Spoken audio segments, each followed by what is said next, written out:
Bonjour à tous, j'espère que vous allez excellemment bien. Aujourd'hui on débriefe l'étape numéro 5 du Tour du Pays Basque. On fera les bleus, top et flop également. On parlera de la dernière étape rapidement du circuit de la Sarthe. Je rappelle qu'il y aura une vidéo circuit de la Sarthe certainement demain dans l'après-midi. Elle sera en ligne vers 17h je pense, 17, oui, enfin en fin d'après-midi, 17h, 18h, samedi, pour faire le débrief de ce circuit de la Sarthe. N'hésitez pas à vous abonner à la chaîne, à réagir dans les commentaires, à mettre un pouce bleu, à partager la vidéo sur les réseaux sociaux. Dans les commentaires, n'hésitez pas à me dire si vous avez aimé cette étape, pas aimé cette étape, si vous avez aimé les bleus, pas aimé. Enfin, voilà, si vous avez des choses à dire, n'hésitez pas à mettre un pouce bleu et à vous abonner à la chaîne, c'est très important. Et je vous en remercie quand vous vous abonnez à la chaîne, bien entendu. Et vous pouvez activer la petite cloche, comme ça vous êtes au courant des dernières vidéos qui sortent sur la chaîne.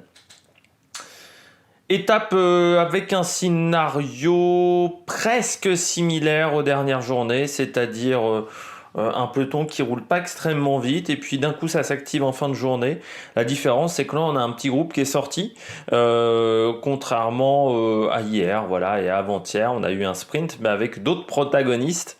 Ce qui n'était pas plus mal parce que c'est vrai qu'avoir 3 fois la même étape aurait peut-être été un petit peu ennuyant, et puis devant un coureur qui a réussi à rester, un coureur échappé qui a réussi à rester notamment grâce à un équipier, grâce à Marc Soler, hein, qui a joué le rôle de l'équipier, mais on en reparlera un peu plus tard. Mais voilà, on a eu vraiment une course un peu différente. Et puis demain, il va y avoir encore une belle bagarre sur l'étape numéro 6 parce que les écarts sont pas encore très nombreux et très importants. Du côté du général, on commence... et puis la frayeur également du jour pour Lucas Hamilton, passer par-dessus le parapet comme ferait Alexandre Pasteur, et passer par-dessus le parapet, la barrière de sécurité. Abandon pour Lucas Hamilton. Pour l'instant, j'ai pas plus d'informations. Est-ce qu'il y a une blessure grave ou pas? On en reparlera peut-être demain. Ou dans les commentaires si on en apprend plus pendant la soirée. Je rappelle que j'enregistre, il est 18h. Donc vous aurez la vidéo à 21h, normalement, 21h15.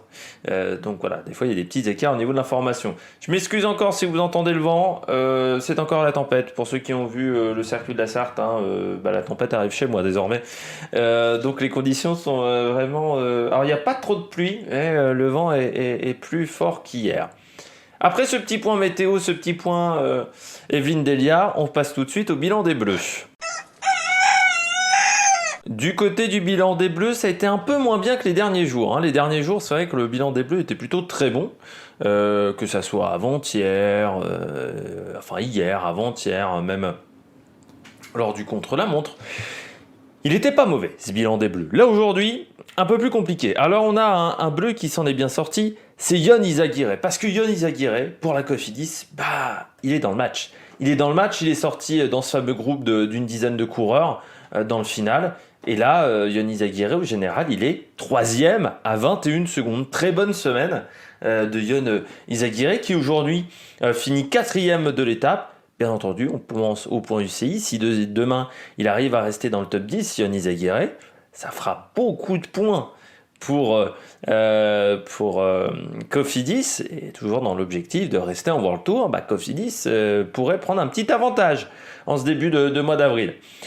Du côté des autres coureurs, donc Yon Izagirre, on va finir sur Yon Izagirre. Moi, je l'ai trouvé très en forme dans cette arrivée à Malabia. Alors certains l'ont surnommé le mur de 8 basque.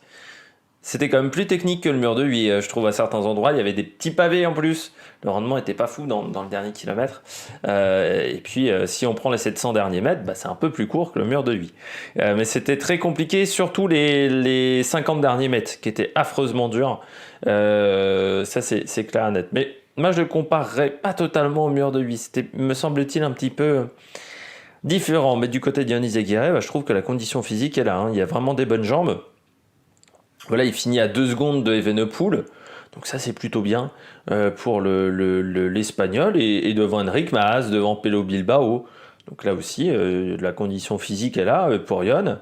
C'est intéressant, hein. C'est vrai que c'était le recrutement, peut-être le très bon recrutement quand même de Cofidis, d'avoir attiré Yonis Aguirre pour ses courses d'une semaine, pour accumuler des points UCI. Parce qu'on sait qu'Yonis Aguirre, alors c'est sur les courses de 3 semaines, on sait qu'il a du mal. Par contre, sur ces fameuses courses d'une semaine, eh bien, on sait que c'est un coureur qui est fort intéressant. Et là, il l'a encore montré. On poursuit du côté de ce Tour du Pays Basque avec les plus-moins, 2 plus-moins aujourd'hui. Je commence avec Alaphilippe. C'est compliqué de noter Alaphilippe aujourd'hui parce que d'un côté, bon, on se dit il finit à 1,40, il finit pas vraiment dans le premier peloton, hein. Il finit à 1,32, voilà, pas 1,40, 1,32 avec Sébastien Henao, mais pas vraiment dans le premier groupe de leaders. Donc il perd du temps sur les autres leaders. Il est plus dans le top 10 du général. Sur une arrivée comme ça, on pourrait se dire, c'est pas l'idéal. Sauf que, si on regarde la course, il y a Evenepoel qui attaque.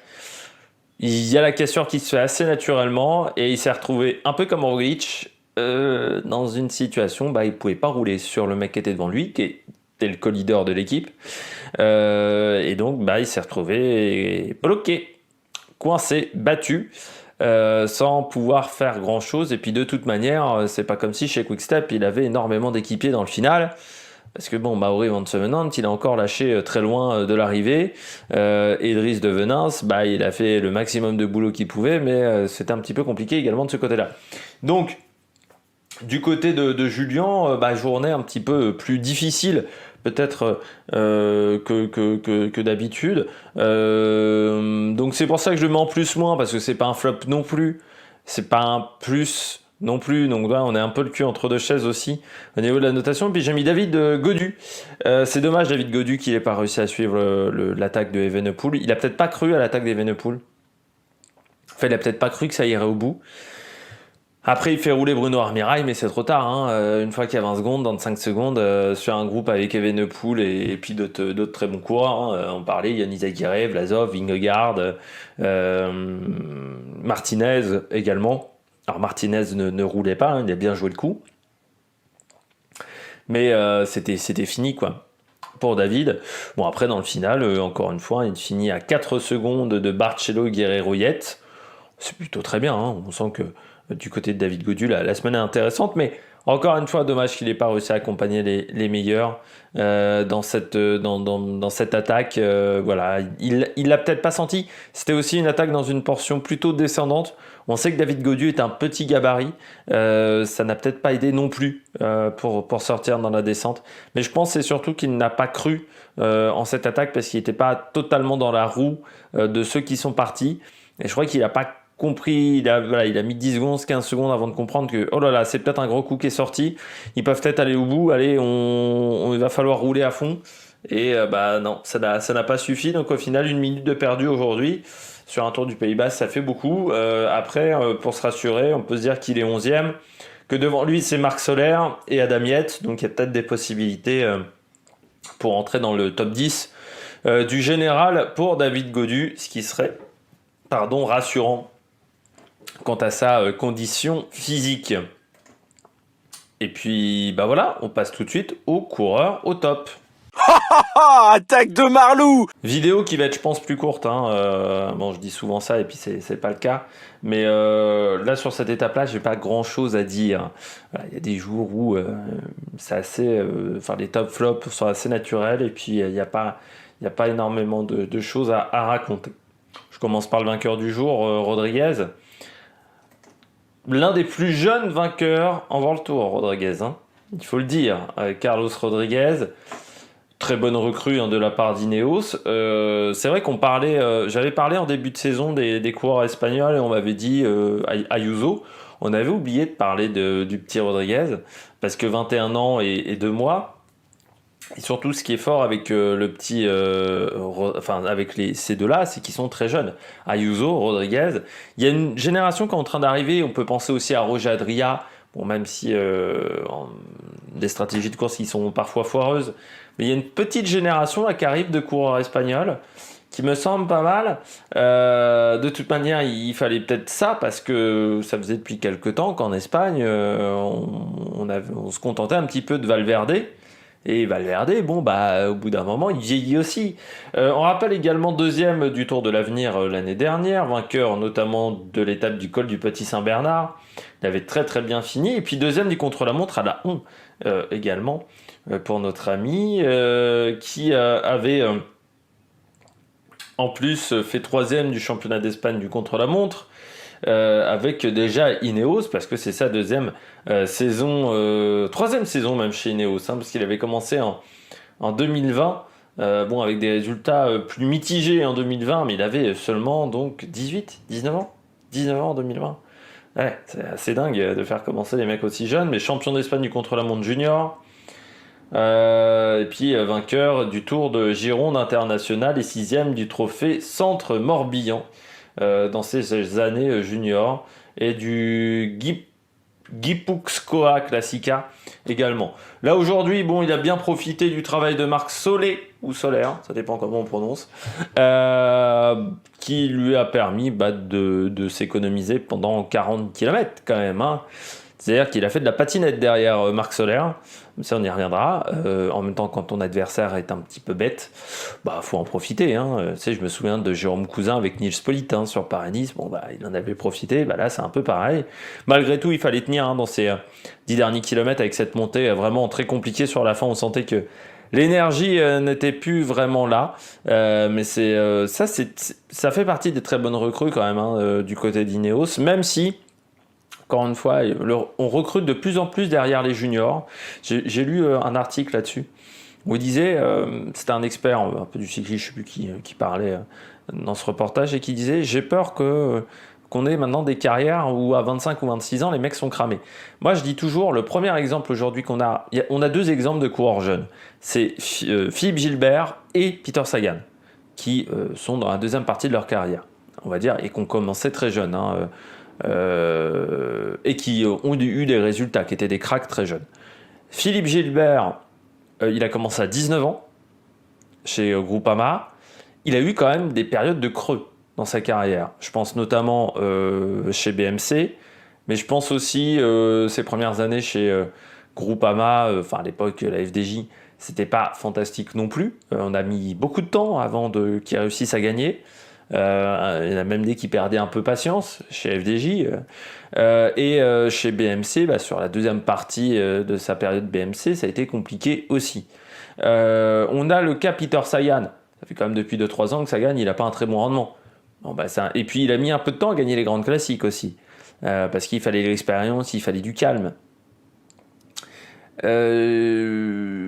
On peut avoir la peur, oui, de se dire que Pogacar, peut-être que dans 5 ans ou 6 ans, il terminera sa carrière, parce que les disciplines, on commence très jeune. Par exemple, la gymnastique, par exemple, la natation. Souvent, les carrières s'arrêtent très jeunes aussi, quand on y réfléchit bien. Bon, en gymnastique pour des raisons physiologiques, mais en natation, non, c'est souvent à cause de la lassitude. Le monde professionnel est un monde qui n'est pas si facile que ça. Il faut le comprendre. Et la pression qu'on met sur ces jeunes athlètes de plus en plus tôt, il y a un moment, ça joue sur les fins de carrière. Parce que tu perds la passion. Et si tu perds la passion, c'est compliqué. C'est rare, Valverde, par exemple. Valverde aussi, il a commencé un petit peu jeune. D'avoir toujours la passion 20 ans plus tard. C'est rare les carrières sur 20 ans. Hein. Normalement, une carrière, on va dire, c'est 13-14 ans. Voire un peu moins, 13-14 ans. Pour un mec qui commence comme Sagan, il les a déjà, hein, les 13 ans de carrière, quand vous regardez bien. Donc ça peut parfois avoir des petits inconvénients de commencer jeune. Mais là, du côté de Christian Rodriguez, très belle étape aujourd'hui, très belle réussite. Et puis surtout, quand on y regarde Rodriguez, gros début de saison quand même, hein. 5e du Trofeo de Goglia, 15e du Tour de Catalogne avec la 9e place pour l'étape 4, 3e du Tour de la Communauté de Valence, où on s'en était aperçu, 4e de la Route d'Andalousie, 20e l'Estrade Bianche, en passant aussi, c'est-à-dire qu'il sait bien manier son vélo, c'est pas mal. C'est pas mal pour un mec qui a 21 ans quand même, hein. Donc il est prometteur, premier grand tour cette année. La Vuelta, alors à 21 ans c'est quand même jeune la Vuelta, hein. On verra ce que ça va donner. Mais pour le moment, il coche toutes les cases de la réussite, hein. Ça c'est clair et net. On notera également la belle performance de Daniel Felipe Martinez, qui finit deuxième, qui s'impose dans le sprint du peloton. C'était une arrivée qui lui convenait à Martinez. Il est très inquiétant pour moi sur les Ardennaises, hein, Coco. On en a parlé un peu hier, mais il est inquiétant. Il est surtout, au général, à 2 secondes maintenant d'Evenepoel. Ça va être intéressant pour le coureur d'Ineos, quoi, hein. 2 secondes. Il a maintenant une quinzaine de secondes d'avance, un peu plus sur Izagirre, pareil sur Vlasov. Voilà, donc il a une petite marche sur ceux de derrière et plus grand chose de retard sur celui de devant. On verra demain, mais 2 secondes sur l'étape de demain, c'est pas grand chose. Evenepoel, c'est lui qui fait la bonne attaque aujourd'hui. Pour une fois, c'est lui qui a fait le numéro, on va dire. Bon, les jambes sont bonnes, hein, pour Evenepoel. La question est de savoir est-ce que demain les côtes ne sont pas trop difficiles ou trop longues.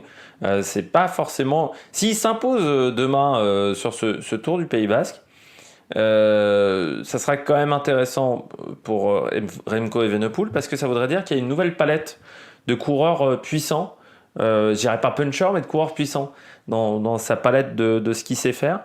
Et ça, c'est assez intéressant. Et puis peut-être qu'il fera taire certains suiveurs qui disent que Remco Evenepoel, en fait, au final, il y a un manque de motivation, il y a un manque de trucs. J'ai lu une interview là, de Cyril Guimard où il disait que c'était peut-être un manque de motivation ou comment on l'utilisait. Moi, je pense que Remco Evenepoel, il y en a beaucoup qui aimeraient avoir le même palmarès à la fin de leur carrière.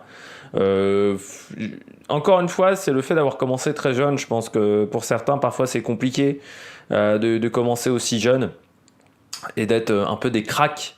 Parce Evenepoel, depuis qu'il est petit, il doit gérer une pression qui est énorme. Enfin, depuis qu'il est petit, depuis 4 ans, 5 ans. Au bout d'un moment, il doit en avoir ras le cul, hein.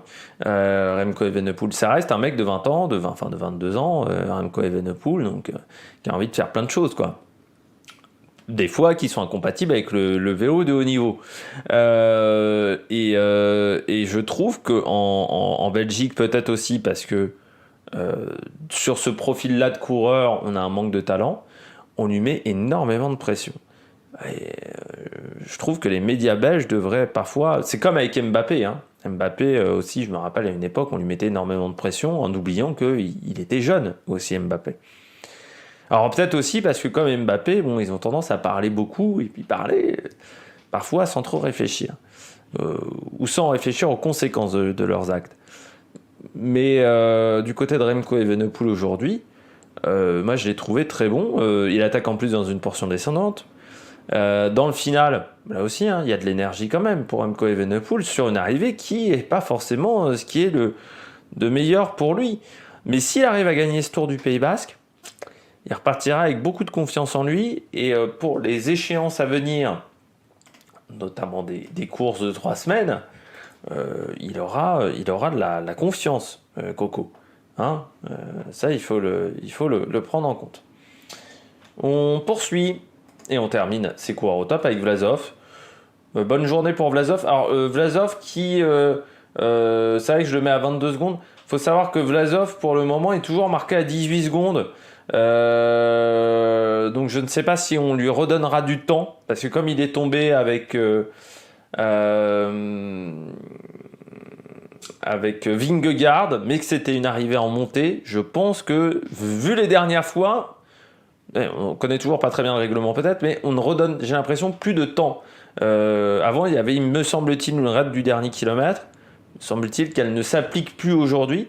Donc Vingegaard, Vlasov, ils perdent 18 secondes. Mais pourquoi je mets en top Vlasov, malgré cette chute dans le dernier kilomètre? Parce que je l'ai trouvé très fort. Très très fort aujourd'hui. Quand ça attaque avec Bourman, c'est pas mal. Quand il suit Evenepoel, c'est pas mal aussi. Depuis le début de la semaine, je le trouve bien, Vlasov.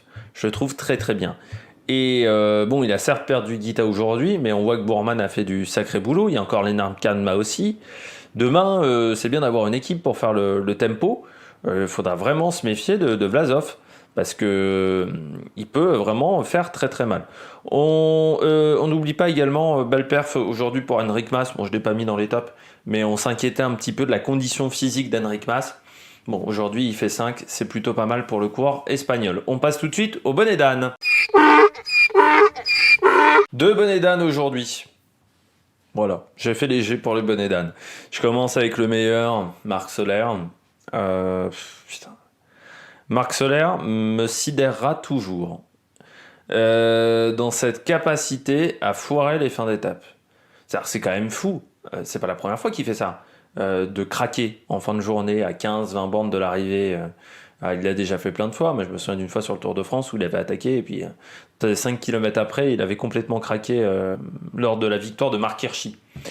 Mais ça me sidérera toujours, Marc Soler. On aurait pu se dire, il change d'équipe. Ce côté-là, on lui fera progresser en gestion de course. On pouvait se dire, c'est la Movistar, pas toujours les bonnes stratégies. Bon, chez UAE, les stratégies sont quand même bons dans ce domaine-là. Et bah pourtant, il fait toujours les mêmes conneries. Hein. Moi, ça me sidère. Et puis ça me sidérera toujours avec Marc Soler. Là, il fait quand même 50 bornes, 40 bornes, 50 bornes devant. Il ne demande même pas un relais. C'est ça qui est fou. C'est-à-dire que t'as des mecs qui font ça, mais qui demandent quand même les relais. Lui, non. C'est-à-dire que j'avais l'impression qu'on avait 2 coureurs d'Ineos. Sauf que non, Soler, il n'est pas chez Ineos. Il roulait, tac, tac, tac, tac, tac. 15 bornes de l'arrivée, l'autre, il commence à voir que, commence à jouer de la manivelle. Bah derrière, il attaque et puis il le fout droit sur place, quoi. Mais c'est quand même effarant comment Soler a aucune science de la course. C'est-à-dire que à ce niveau-là, c'est quand même du génie. Marc Soler me sidérera toujours parce que la manière dont il court, là je viens de cracher un molar exceptionnel en passant, c'est assez extraordinaire, je trouve. Vraiment, comme dirait ma soeur, ça me trouve le cul, vraiment. Soler, c'est une énigme. Hein. Il faudrait lui faire des petits schémas de course, voilà, peut-être, je sais pas. C'est peut-être aussi le problème de certains coureurs que j'appellerais les coureurs oreillettes. C'est-à-dire que si on leur dit pas de faire ça ou ça ou ça, ils le font pas. C'est-à-dire qu'il n'y a aucune réflexion derrière. Je pense que chez UAE, on se concentrait sur Soler, mais on se concentrait peut-être également sur le peloton derrière. Mais bon, moi je trouve ça extraordinaire. Et puis Roglic, j'enlève mon petit molar sur mon ordinateur. Du côté de Roglic, il s'est fait piéger un peu comme Alaphilippe, quoi. C'est-à-dire que vous avez Vingegaard qui est dans le premier groupe, et puis lui il peut pas rouler derrière, donc il se fait piéger, quoi. Et ça a dû être frustrant quand même pour Roglic, cette fin d'étape, parce que tu peux pas rouler, tu peux rien faire, tu subis la course, il a subi la course. Roglic, malgré tout, pourquoi je le mets en flop? Parce que vous pourrez me dire, j'aurais pu ne pas en parler aujourd'hui de Roglic. C'est que dans le dernier kilomètre, il est en souffrance, Roglic. C'est pas du grand Roglic. Et c'est vrai que, moi j'avais dans les commentaires, on m'avait dit, regarde Vingegaard. J'avais dit, je trouve que Roglic est pas mal. Je me suis trompé. Parce que là, c'est vrai qu'aujourd'hui, Roglic, dans le dernier kilomètre, il est pas bien. Il emmène un gros braquet par rapport à ses qualités physiques du moment. Et c'est dommage parce que Roglic, il était en tête du général, il y avait une petite marge de sécurité. Du côté de Jumbo, aujourd'hui, ils sont plus en tête du général. Vingegaard est quand même à 20 secondes. Est-ce que c'était la meilleure stratégie au monde de faire rouler Vingegaard dans le groupe de devant? Pas sûr, parce que aujourd'hui Vingegaard, pour la gagne chez Jumbo, il va falloir quand même un peu cravacher. Encore une fois, Vingegaard, il est à 29 secondes, en plus avec sa chute dans le dernier kilomètre. 30 secondes à reprendre sur Evenepoel et Martinez, va falloir un peu y aller, en sachant que en même temps, il faut pas qu'il perde de temps sur Vlasov ni sur Bilbao, qui vont l'air en grande forme. Donc ça va pas être si facile que ça pour Vingegaard pour aller chercher la gagne sur ce tour du Pays Basque.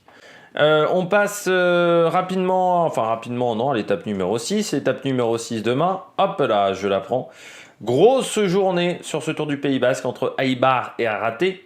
Étape de 136 km seulement en plus, donc ça va être très ramassé. On aura un passage sur la ligne d'arrivée. Voilà, il faut aussi le rappeler. On aura de multiples côtes comme El Corieta, Andoya, Azurki, Gorla, donc Krabeline qu'on montera 2 fois, et puis le Unkarigi, également côte de 3e catégorie. Ça va être les montagnes russes, ça va pas arrêter de la journée. Encore une fois, des côtes de 9-10 km, mais qui vont faire mal pendant toute la journée. Et puis une arrivée en descente du côté de Araté pour une étape qui est un petit peu un classique de ce Tour du Pays Basque. Je termine rapidement avec le Tour de la Sarthe. Donc encore une fois, on fera un débrief complet du Tour de la Sarthe. Débrief de cette journée avec la victoire de Lavkoy devant Zandro Meurice, Viviani, Van Dijk et 3 et 4. Première victoire au général sur une course pour Olavkoy devant Cosnefroy, Meurice, Jérémy Levaux.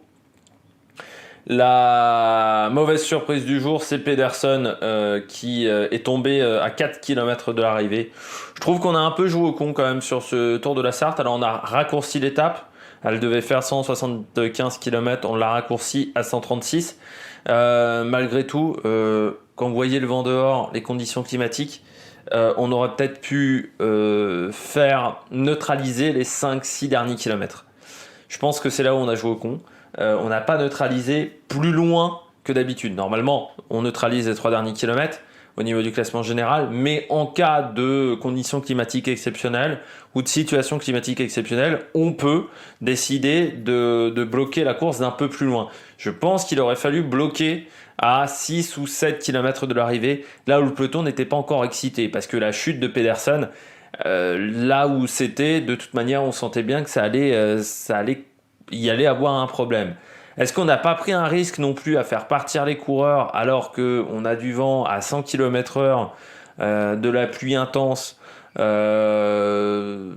alors, il n'y avait pas d'arbres sur la route, mais est-ce qu'on n'a pas pris un trop gros risque en sachant qu'il y avait une alerte orange dans le département d'à côté? C'est-à-dire qu'il y avait le département de la Sarthe, dans un des départements limitrophes, il y avait une alerte orange pour la tempête.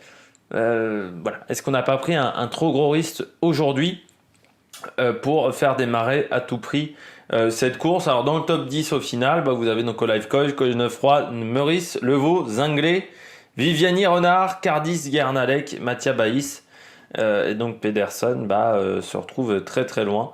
Je parle même pas de Mark Cavendish qui n'a pas encore sprinté aujourd'hui, mais comme je dis depuis le début de saison, Cavendish, dès que c'est un petit peu tendu, il est plus là.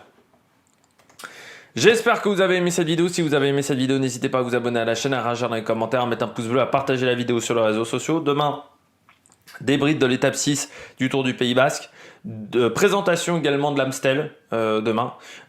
Et débrief de l'Amstel dimanche dans la soirée. Vous aurez le débrief comme d'habitude. Wally walou. Et pour de nouvelles aventures sur la Mac Production. Ciao ciao.